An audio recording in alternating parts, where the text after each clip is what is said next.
ಶೀಘ್ರಲಿಪಿ ಉಕ್ತಲೇಖನ ಪ್ರಥಮ ದರ್ಜೆ ನವೆಂಬರ್ 2009. ಮಾನ್ಯ ಸಭಾಪತಿಯವರೇ, ಈಗ ನಮ್ಮ ಮುಂದೆ ಇರತಕ್ಕ ವ್ಯವಸಾಯ, ಅರಣ್ಯ, ಗ್ರಾಮೀಣಾಭಿವೃದ್ಧಿ ಮತ್ತು ಸಹಕಾರ ಇಲಾಖೆಗಳ ಬೇಡಿಕೆಗಳನ್ನು ಅನುಮೋದಿಸುತ್ತಾ ಕೆಲವು ಸಲಹೆ ಸೂಚನೆಗಳನ್ನು ಕೊಡಬಯಸುತ್ತೇನೆ.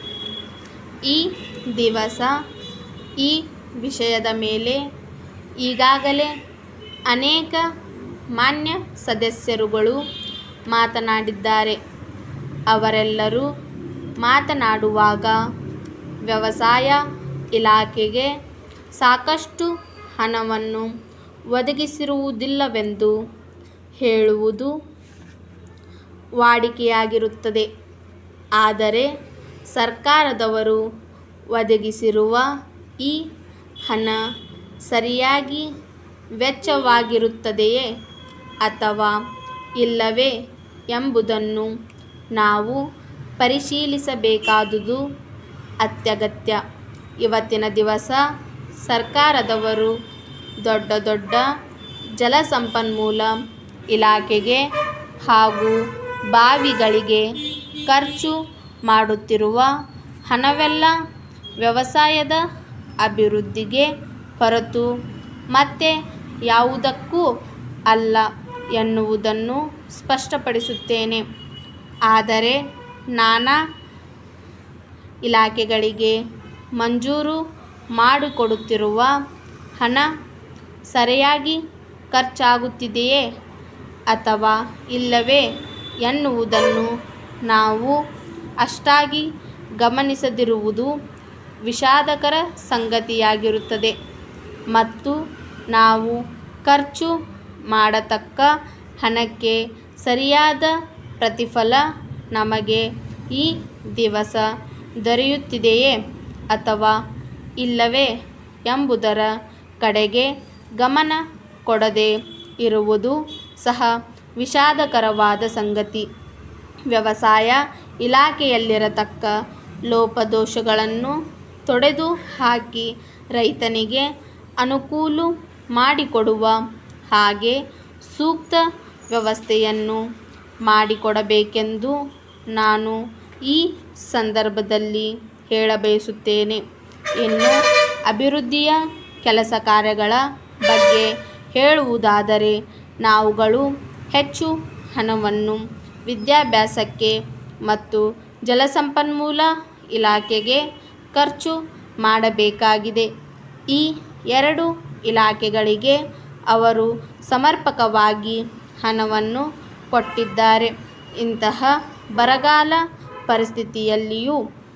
ಪರಿಸ್ಥಿತಿಯಲ್ಲೂ ಕೂಡ ವಿದ್ಯಾಭ್ಯಾಸದ ಕಡೆಗೆ ಹೆಚ್ಚಿನ ಗಮನ ನೀಡಿರುವುದು ಸಂತೋಷದಾಯಕವಾದ ವಿಚಾರವಾಗಿದೆ. ಇದರಿಂದ ವಿದ್ಯಾರ್ಥಿಗಳಲ್ಲಿ ಒಳ್ಳೆಯ ಗುಣಗಳನ್ನು ಬೆಳೆಸುವುದಕ್ಕೆ ಮತ್ತು ನಿರುದ್ಯೋಗ ಸಮಸ್ಯೆ ಕಡಿಮೆ ಮಾಡಲಿಕ್ಕೆ ಸಹಕಾರಿಯಾಗಲಿದೆ ಎಂದು ಈ ಕ್ರಮವನ್ನು ಕೈಗೊಂಡಿದ್ದಾರೆ. ಆದರೂ ಇವತ್ತಿನ ದಿವಸ ಯಾವ ದಿಶೆಯಲ್ಲಿ ವಿದ್ಯಾಭ್ಯಾಸ ಸಾಗಬೇಕಾಗಿತ್ತೋ ಆ ದಿಶೆಯಲ್ಲಿ ಸಾಗುತ್ತಿಲ್ಲ.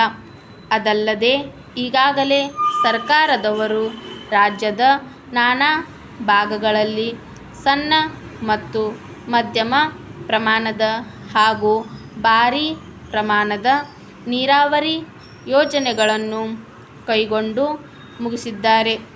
ಅದರಲ್ಲೂ ಕೂಡ ನಮ್ಮ ದೇಶದಲ್ಲಿ ಇನ್ನೂ ಆಹಾರದ ಕೊರತೆ ನೀಗಿಲ್ಲ.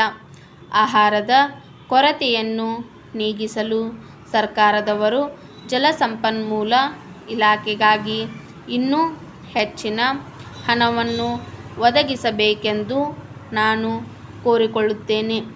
ಇನ್ನು ಅರಣ್ಯ ಇಲಾಖೆ ಬಗ್ಗೆ ಹೇಳುವುದಾದರೆ, ಈ ಇಲಾಖೆಗೆ ಹೆಚ್ಚಿನ ಹಣವನ್ನು ಹಾಕಿದರೂ ಕೂಡ ಅದರಿಂದ ಬರುವ ಉತ್ಪತ್ತಿಗಾಗಿ ನಾವು ಬಹಳ ವರ್ಷಗಳು ಕಾಯಬೇಕಾಗುತ್ತದೆ.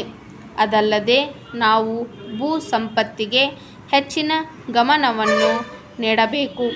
ಈ ಇಲಾಖೆಯಲ್ಲಿರುವ ಸಿಬ್ಬಂದಿಗಳ ಮೇಲೆ ಸರ್ಕಾರದವರು ಸರಿಯಾದ ಹತೋಟಿಯನ್ನು ಇಟ್ಟುಕೊಳ್ಳಬೇಕು. ಅರಣ್ಯಗಳಲ್ಲಿ ಕಳ್ಳತನದಿಂದ ಮರಗಳನ್ನು ಕಡಿದು ಸಾಗಿಸುವುದು ಬಹಳ ವರ್ಷಗಳಿಂದ ನಡೆಯುತ್ತಿದ್ದರೂ ಕೂಡ ಸರ್ಕಾರದವರು ಇದನ್ನು ತಪ್ಪಿಸುವುದಕ್ಕೆ ಸರಿಯಾದ ಕ್ರಮವನ್ನು ಕೈಗೊಂಡಿಲ್ಲ. ಸಿಬ್ಬಂದಿಯವರ ಕೆಲವು ಅಕ್ರಮ ವ್ಯವಹಾರಗಳಿಂದ ಈ ಕೆಲಸ ನಡೆಯುತ್ತಿದೆ. ಆದುದರಿಂದ ಸರ್ಕಾರದವರು ಕೂಡಲೇ ಅಂತಹ ಸಿಬ್ಬಂದಿ ವರ್ಗದವರ ಮೇಲೆ ಕಾನೂನು ರೀತ್ಯ ಸೂಕ್ತ ಕ್ರಮ ಕೈಗೊಳ್ಳಬೇಕೆಂದು ಕೋರುತ್ತೇನೆ. ಗ್ರಾಮಾಂತರ ಪ್ರದೇಶಗಳಲ್ಲಿರತಕ್ಕ ಜನರಿಗೆ ಮುಖ್ಯವಾಗಿ ಸಹಾಯ ಮಾಡುತ್ತಿರುವ ಇಲಾಖೆ ಎಂದರೆ ಸಹಕಾರ ಇಲಾಖೆ. ಈ ಇಲಾಖೆಯಲ್ಲಿ ಅನೇಕ ಮಾರ್ಪಾಡುಗಳನ್ನು ಮಾಡುವುದಕ್ಕಾಗಿ ಸರ್ಕಾರ ಒಂದು ಸಮಿತಿಯನ್ನು ಕೂಡ ನೇಮಿಸಿತ್ತು.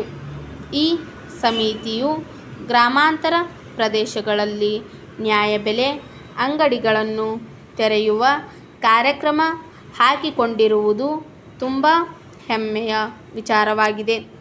ಈ ಯೋಜನೆಯನ್ನು ಶೀಘ್ರವಾಗಿ ಅನುಷ್ಠಾನಕ್ಕೆ ತರಬೇಕೆಂದು ಒತ್ತಾಯ ಮಾಡುತ್ತೇನೆ.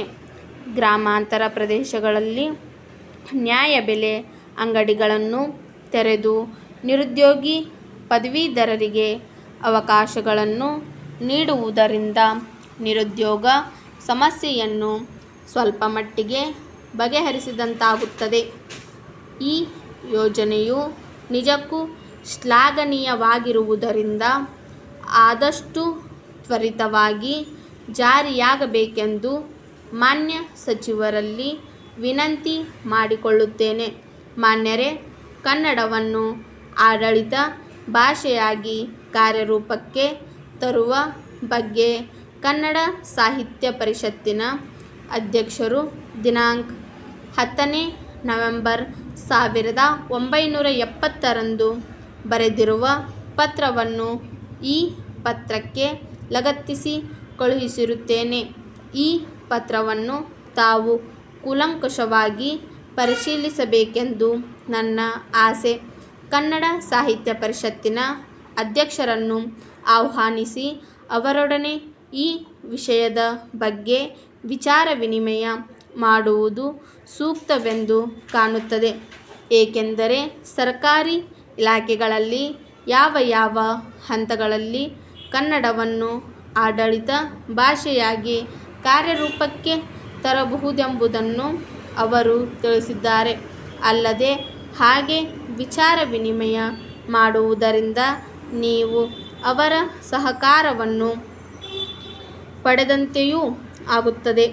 ಸರ್ಕಾರ ಈ ವಿಷಯದಲ್ಲಿ ಯಾವ ರೀತಿಯಲ್ಲಿ ಮುಂದುವರಿಯಲು ಇಚ್ಛಿಸುತ್ತದೆ ಎಂಬುದರ ಬಗ್ಗೆ ಆದಷ್ಟು ಬೇಗ ಒಂದು ಹೇಳಿಕೆ ನೀಡಿದರೆ ತುಂಬ ಒಳ್ಳೆಯದು. ಇನ್ನು ಮುಂದೆ ರಾಜ್ಯದ ಆಡಳಿತ ವ್ಯವಹಾರವನ್ನು ಕನ್ನಡದಲ್ಲಿಯೇ ನಡೆಸಬೇಕೆಂದು ಸರ್ಕಾರ ನಿರ್ಧರಿಸಿದೆ. ಮಾನ್ಯ ಮುಖ್ಯಮಂತ್ರಿಗಳು ಸಹ ಈ ಬಗ್ಗೆ ಒಂದು ಸುತ್ತೋಲೆಯನ್ನು ಹೊರಡಿಸಿದ್ದಾರೆ. ಸರ್ಕಾರಿ ವ್ಯವಹಾರಗಳ ದಾಖಲೆ ಪತ್ರಗಳನ್ನು ಮತ್ತು ಅವುಗಳಿಗೆ ಸಂಬಂಧಿಸಿದ ಟಿಪ್ಪಣಿಗಳನ್ನು ಕನ್ನಡದಲ್ಲಿಯೇ ಬರೆಯಬೇಕೆಂದು ಆಜ್ಞೆ ಮಾಡಿದ್ದಾರೆ. ಆದ್ದರಿಂದ ಸರ್ಕಾರದ ಕಚೇರಿಗಳಲ್ಲಿ ಕನ್ನಡ ವ್ಯವಹಾರ ಹೆಚ್ಚಿಸಲು ನಾವು ಪ್ರಯತ್ನಿಸಬೇಕಾಗಿದೆ. ಆಡಳಿತದಲ್ಲಿ ಬಹುಮಟ್ಟಿಗೆ ಉಪಯೋಗಿಸತಕ್ಕ ಶಬ್ದಗಳ ಶೇಖರಣೆ ಮಾಡಿ ಆ ಬಗ್ಗೆ ಒಂದು ಸಣ್ಣ ಕೈಪಿಡಿಯನ್ನು ಕೂಡಲೇ ಪ್ರಕಟಿಸತಕ್ಕದ್ದು ಹಾಗೂ ರಾಜ್ಯದ ಎಲ್ಲ ಇಲಾಖೆಗಳ ವ್ಯವಹಾರದಲ್ಲಿ ಬರುವ ಮಾದರಿ ಪತ್ರಗಳನ್ನು ಸಹ ಅಚ್ಚು ಮಾಡಿಸಿ ಎಲ್ಲ ಇಲಾಖೆಗೂ ಕಳುಹಿಸುವುದು ಮತ್ತು ರಾಜ್ಯ ಪತ್ರಗಳಲ್ಲಿ ಈ ಮಾದರಿ ಪತ್ರಗಳನ್ನು ಪ್ರಕಟಿಸುವ ಏರ್ಪಾಡನ್ನು ಮಾಡುವುದು ಅತ್ಯಗತ್ಯ ಇತಿ ತಮ್ಮ ವಿಶ್ವಾಸಿ.